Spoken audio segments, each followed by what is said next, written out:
اگر کوئی شخص پیروں میں موزے بحالت وضو پہنے ہوئے ہو اور پھر اس کا وضو ٹوٹ جائے تو اس پر پیروں کا دھونا فرض نہیں، بلکہ پیر دھونے کے بجائے صرف ایک مرتبہ دونوں موزوں پر مسح کر لینا کافی ہے، بشرطیہ کہ مسح کی شرائط پائی جائیں۔ البتہ اگر موزہ اتار کر پیر دھو لیے تو یہ سب سے بہتر ہے۔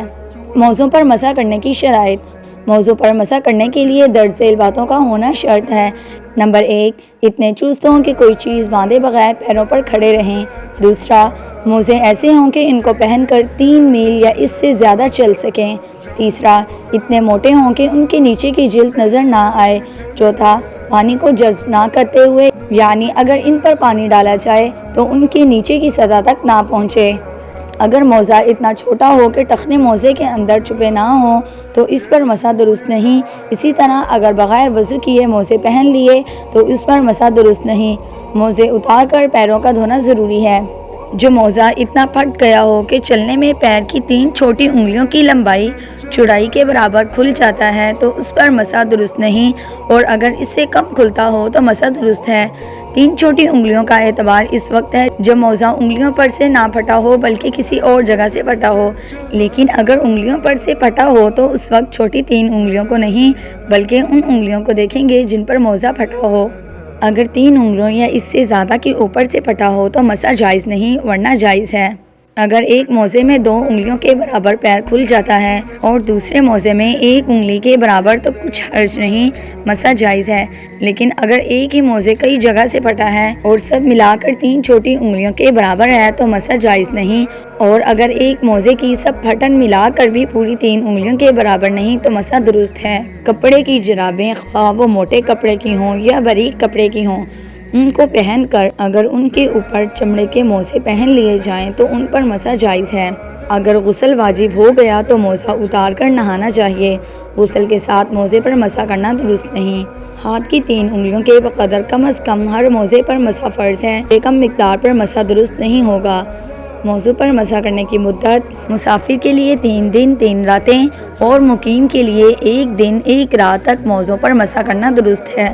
جس وقت وضو ٹوٹا ہے اس وقت سے مسح کے وقت کا حساب کیا جائے گا، موزہ پہننے کے وقت کا حساب نہیں کیا جائے گا۔ مثلاً کسی نے ظہر کے وقت وضو کر کے موزہ پہنا، پھر سورج کے غروب ہوتے وقت اس کا وضو ٹوٹا تو اگلے دن سورج کے غروب ہوتے تک مسح کرنا درست ہے۔ اگر مسافر ہے تو تیسرے دن غروب تک مسح کر سکتا ہے۔ کسی نے موزوں پر مسح شروع کیا اور 1 دن رات گزرنے سے قبل مسافر ہو گیا تو وہ 3 دن 3 رات تک مسح کر سکتا ہے۔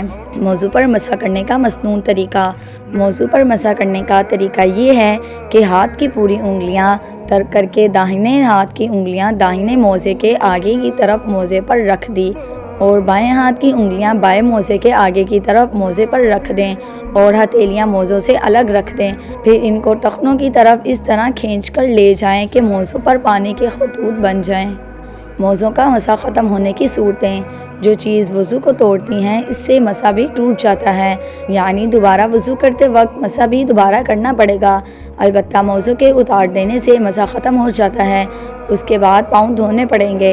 اگر کسی نے ایک موزہ پیر سے یا پیر کے اکثر حصے سے اتار دیا، خود بخود اتر گیا تو دوسرا بھی اتار کر دونوں پاؤں کا دھونا واجب ہے، کیونکہ اب مسح درست نہیں ہوگا۔ جب مسح کی مدت پوری ہو گئی تو مسح جاتا رہا۔ اب اگر وضو ہے تو موزے اتار کر فقط پاؤں دھو لیں، اور اگر وضو نہیں ہے تو موزے اتار کر پورا وضو کر لیں۔ موضوع پر مسح کرنے کے بعد کہیں پانی میں پیر پڑ گیا اور موزہ ڈھیلا ہونے کی وجہ سے اس کے اندر پانی چلا گیا اور سارا یا آدھے سے زیادہ پاؤں بھیگ گیا تو بھی مسح ختم ہو جائے گا۔ اب دونوں موزے اتار کر اچھی طرح پاؤں دھو لیں۔ پٹی اور پلسٹر پر مسح: اگر ہاتھ پاؤں وغیرہ میں کوئی ایسا دانہ ہے یا بیماری کی وجہ سے جس پر پانی ڈالنے سے نقصان ہوتا ہے تو وضو کرتے وقت پانی نہ ڈالیں، صرف بھیگا ہوا ہاتھ پھیر لیں، یعنی مسح کریں، اور اگر یہ بھی نقصان دہ ہو تو ہاتھ بھی نہ پھیریں، وہ حصہ چھوڑ دیں۔ اگر زخم پر پٹی بندھی ہے اور پٹی کھول کر زخم پر مسح کرنے سے نقصان ہو یا پٹی کھولنے اور باندھنے سے تکلیف ہوتی ہے تو پٹی کے اوپر مسح کر لینا درست ہے، اور اگر ایسا کوئی خطرہ نہ ہو تو پٹی کھول کر زخم پر مسح کرنا چاہیے۔ اگر پوری پٹی کے نیچے زخم نہیں ہے تو اگر پٹی کھول کر زخم کو چھوڑ کر باقی جگہ دھو سکتے تو دھونا چاہیے، لیکن اگر پٹی نہ کھول سکے تو ساری پٹی پر مسح کر لیں۔ ہڈی ٹوٹ جانے کے بعد جو پلستر لگایا جاتا ہے اس کا بھی یہی حکم ہے کہ جب تک وہ کھولے جانے کے قابل نہ ہو اس وقت تک اس کے اوپر مسح کرنا جائز ہے۔ پٹی یا پلستر وغیرہ میں بہتر تو یہ ہے کہ ساری پٹی یا پلستر پر مسح کریں، لیکن اگر ساری پر مسح نہ کریں بلکہ آدھی سے زائد پر کر لیں تو یہ بھی جائز ہے، لیکن آدھی یا آدھی سے کم پر مسح کرنا جائز نہیں۔ اگر پٹی یا پلستر کھل جائے اور زخم ابھی اچھا نہیں ہوا تو پہلا مسح باقی ہے، نیا مسح کرنے کی ضرورت نہیں۔ لیکن اگر زخم اچھا ہو گیا ہو اور دوبارہ پٹی وغیرہ باندھنے کی ضرورت باقی نہیں رہی تو مسح ٹوٹ گیا، اب وہ جگہ دھونا ضروری ہے۔ کسی پر غسل واجب ہو گیا اور اس کے جسم پر پٹی بندھی ہو یا پلستر چڑھا ہو جس کا اتارنا نقصان دہ ہو تو وہ باقی جسم کو دھو کر پٹی اور پلستر پر مسح کر سکتا ہے۔ یاد رہے کہ اگر آپ نے موضوع پر مسح کیا ہے تو آپ کا مسح ہو جائے گا، لیکن اگر آپ نے جرابوں پر مسح کیا ہے تو اس پر مسح نہیں ہوگا۔